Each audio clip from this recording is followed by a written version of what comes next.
Hi, I'm Don from TrueCable, and today I'm going to show you how to estimate how much Ethernet cable you need to order for your project. All right, so obviously the first thing you need to do is you need to measure, and you need to figure out exactly how long your drops are going to be. Well, there's a number of different methods in order to accomplish that. So we're going to go through one by one each type of way of going about it. If you're a formal installer and you've got building plans you're working from, and that would be, the literal drawings, then you would possibly use building plans. In other words, you would come up with a building plan and it's going to have distances on there, and you're going to be able to automatically know how long your drops are. Don't forget to account though for any vertical drops, like down a wall, to estimate drop length. Make sure that you're accounting for that. Also, the other way would, if you have existing pathways. So for example, did you put in your own cable pathways like cable tray, ladder rack, things like that? Then you have a great idea, I would hope, how much of that you put in.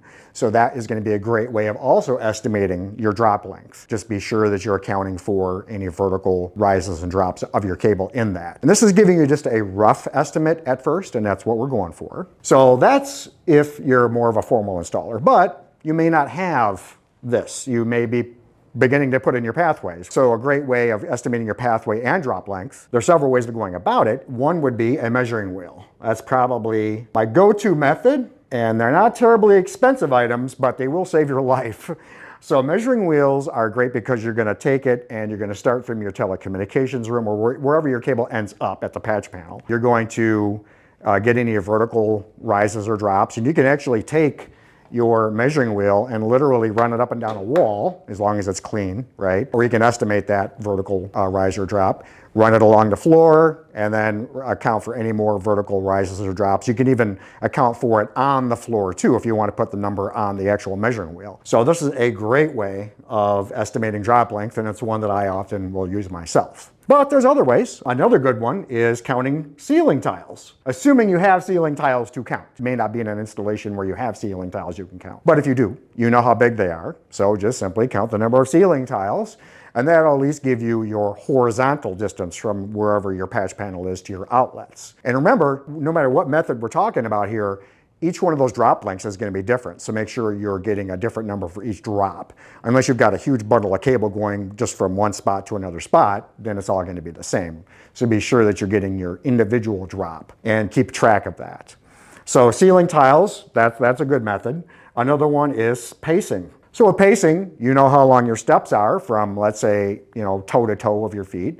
So pace off the distance. Start from your patch panel and literally pace your way how the actual drop will run. And then you're going to go up a wall, down a wall, something like that in your mind. Make sure you estimate that in, because you obviously aren't going to be pacing your way up and down walls unless you're a spider. So pacing is another great method. And another one would be to use a laser measuring tool.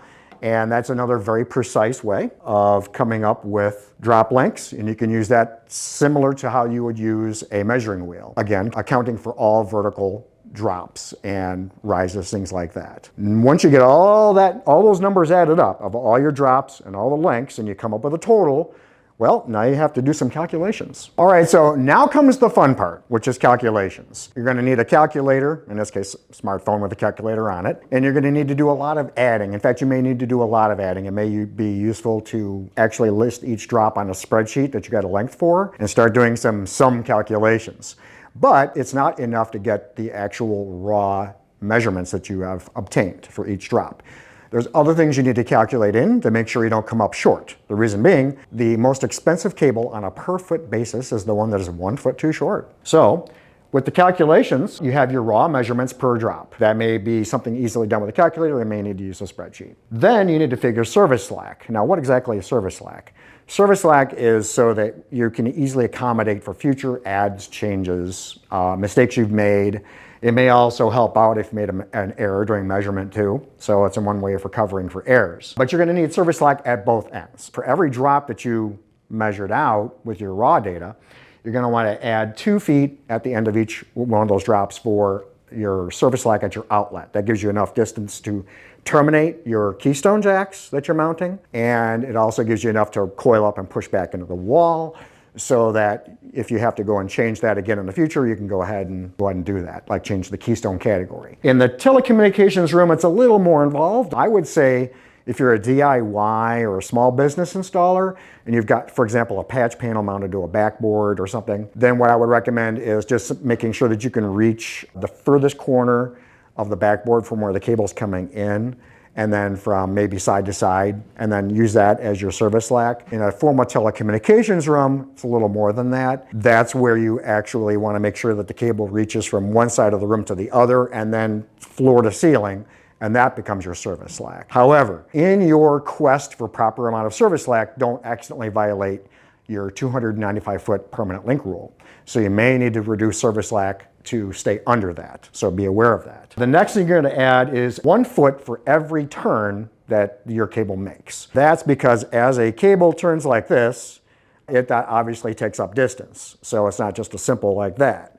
So you have to actually account for the turn, and I recommend adding 1 foot. It's probably a few inches more than it actually needs to be, but it's a safe way of going about it. And then you're going to want to add 7 to 10% to each drop length for measurement error that you may have made. Now, like I said, that may have been covered up for your, in the service slack calculation that you're putting in there, but you can't be too careful. And again, you don't want to have a lot of drops that are too short. Now you're replacing a lot of cable. You don't want to get in that situation. So at a certain point, you're going to have a grand total. And so taking True Cable's Cat 6 unshielded riser and a 1,000-foot pull box, for example, let's say we come up with a total of 7,600 feet, just pulling a number out of the air. That is going to mean you're going to need 8 1,000-foot boxes, because there's no in between on that. You're going to have to go to the next 1,000 feet. And our smallest size is 500 feet. So there we go. You would need 8 1,000-foot boxes. And yes, you're going to have some excess. No way to avoid that, but you're not going to come up short, and you're not going to buy massively too much. Thank you so much for watching.